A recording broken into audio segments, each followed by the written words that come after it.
There's something really ugly developing that I want to talk about, and it has to do with two people. It has to do with our friend Ana Kasparian over at the Young Turks, and it also has to do with 2020 candidate Tulsi Gabbard. And it kind of also has to do with cults of personality, which I've talked about before. I've talked about how these cults of personality can develop around politicians. And generally, it's just not good. Spirited, enthusiastic, supportive candidates that you think will be good for America, that's great. We want that. We want people to be engaged. We want people advocating for people and policies that they think are going to bring positive change. Who could possibly criticize that? Engaging in a respectful and sort of issues-oriented debate, even if there are strong disagreements, that's great. I'm all for it. It's what I do. This show is built around that idea. But when the behavior starts to become obsessive and it turns into a cult of personality, generally speaking, it's bad, and we should call it out when that's going on. We saw this, and we still see it around Donald Trump and his followers. There's a serious cult of personality around Donald Trump, and you can often tell because when you criticize Trump policy, the blowback from his supporters is ad hominem. It's talking points and memes and personal attacks and insults. There's no doubt that there was a sort of cult of personality around George W. Bush. It's not just the right. There are cults of personality around people that are ostensibly on the left. If you go back to the 2016 election, Jill Stein, I would criticize Jill Stein on issues, and the blowback would be, I'm an establishment shill, smearing Jill Stein. I'm a Jew who can't see the truth like Jill Stein is able to, all of this stuff. There was a slight cult of personality around Bernie in 2016. Now, not all Bernie supporters. In fact, most did not sort of support Bernie in this way. I was a Bernie supporter in 2016. But there was this enclave of the sort of Bernie or bust movement that had a component of that toxic cult of personality. So these cults exist on the left. They exist on the right. And right now, I'm seeing it with Tulsi Gabbard. Every time I critique Tulsi Gabbard, the level of vitriol and toxicity that is in the comments and reactions is notable. Attacks against me, claims that I'm smearing without actually refuting any of the assertions that I make factually. So I was really interested when last week Ana Kasparian from the Young Turks did an episode of No Filter, where she has previously critiqued and analyzed multiple 2020 candidates. She did a segment about Tulsi Gabbard. The segment was good. I tweeted the segment. It was filled with fact-based critiques as Ana Kasparian saw them, based on things that Tulsi Gabbard has said or things that she's done, or based on how she voted. There were no ad hominems from Ana. There were no smears.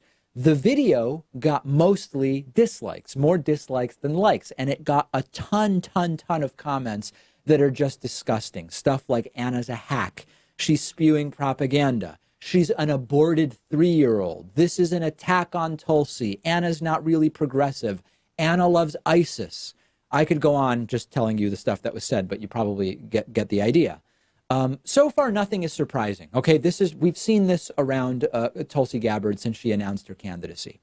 So the next thing that happens is that our friend Cenk Uygur from the Young Turks interviews Tulsi Gabbard in the Young Turks studio a few days after Anna's video is put out. And it's notable that Ana isn't part of the interview. Cenk is interviewing Tulsi Gabbard. Ana has been part of other interviews that TYT has done with 2020 contenders and politicians who visit their studio, but Ana's not there. And this leads to even more smears of Ana by Tulsi Gabbard supporters. Ana is bad because she refused to participate in the interview with Tulsi Gabbard. And it turns out that Tulsi Gabbard, presumably as a result of the video Ana did last week, said that Tulsi would not participate in the interview if Ana participates, that Ana should not be part of the interview with Tulsi Gabbard. Ana followed up about this and actually said the following in a reaction video yesterday. Take a look. Although I would have loved to ask Gabbard about the issues raised in my previous episode of No Filter, I was informed by her camp that I would not be part of the interview she had with TYT last Friday. It was surprising and a very surprising demand, considering no other candidate had done the same, regardless of how critical I've been about their positions in the past. I've said multiple times that true leaders put themselves in uncomfortable positions when it's the right thing to do. And answering the questions I had was the right thing to do. Cenk Uygur conducted a great interview, and I highly recommend you all check out the full conversation on TYT's YouTube page. But to set the record straight for those who think I ran from that interview, understand that I was in the same room watching as it took place. It was the first time any politician walked into my home and told me that I wasn't allowed to do my job. So you can disagree with my analysis, you can have a different perspective, but you can't argue that I smeared her without providing a single example of me fabricating anything. Not super empowering of women for Tulsi to say, that woman who criticized me, she can't ask me any questions when I'm there or I'm not participating. So this is not about Anna's perfect, Anna's right. I agree with Anna about some things. I disagree about others. I've known her for many years at this point, and I have a sense of her politics and her MO. This is not about, this is the person whose politics I'm 100% in line with, although we have a lot of points of agreement. This is about unfair smears that are examples of when the left starts to eat itself and the toxic cult of personality that exists around Tulsi Gabbard. Now, I'm sure that if the Tulsi campaign were to give a statement about this, and maybe they will, I don't know, my guess is they would say, oh, well, you know, there were time constraints and Tulsi knows Cenk and they have a history already, so we felt it would be better for a one-on-one interview. It wasn't anything against Anna. We just felt that it would be an interview best handled as a one-on-one. Whatever. This is lame. The toxic and angry followers around Tulsi Gabbard attacking Anna viciously are disgusting. And every element of this absolutely stinks. And this is exactly the type of thing that I talk about when I talk about cults of personality, when I talk about arguments that aren't really arguments, attacking the messengers and calling people shills and smearers when they are simply saying, this is what the person said, and this is my interpretation of that. And everything about this stinks. And this is the type of stuff that will lead to Donald Trump being reelected. Trump being reelected won't just be because Tulsi's followers attacked Anna. Okay, I'm not being myopic or childish in that way. But this type of thing developing around a particular candidate, it's just not good for the left. And if the number one priority is removing Donald Trump from office, this is not the way to do it. This is part of a bigger picture that is going to make it not happen and give us 4 more years of Donald Trump. I am thrilled to tell you that today's episode is sponsored in part by Blinkist.com/Pakman. Blinkist is a really unique service for your phone, tablet, and web browser, and it is incredibly useful for people like me who love books and learning but are busy.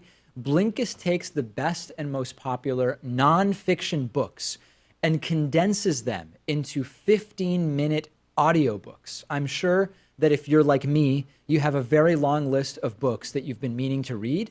You only have so many hours in the day, and that's why Blinkist is so amazing. They take the most important information, the themes, the insights from each book, and they distill it into a 15-minute audiobook that you can listen to in one sitting. I've listened to a ton of books on Blinkist. Our audience can get a 7-day free trial by going to Blinkist.com/Pakman. If you're watching on YouTube, I put a link in the description.